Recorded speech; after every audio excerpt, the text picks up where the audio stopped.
In this video, I'm going to show you how to request money from anybody on Cash App. So Cash App is a full service banking and investing app.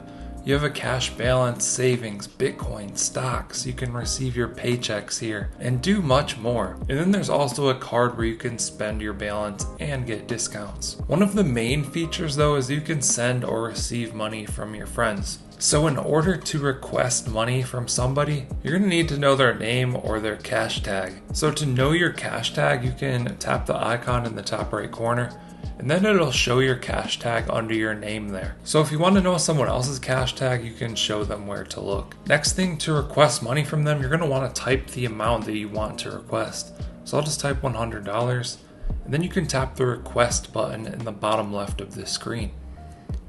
From here, you can start to type in someone's name, and they may show up in your list. If you happen to know their cash tag, you can type that as well.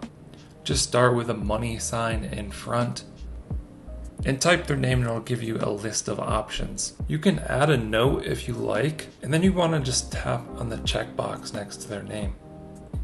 Once their name is in green in the to field, you're good to go and you can hit the request button. Once you hit request, a notification will be sent to them on their phone for them to approve. If they approve of the transaction, money will be taken from their cash balance here or from their connected bank account and sent to your cash balance here on Cash App. Hope you guys enjoyed this video, found it helpful. Let us know what you think down in the comments below. Like and subscribe if you want to see more videos like this. Thank you guys for watching. I'll catch you in the next one.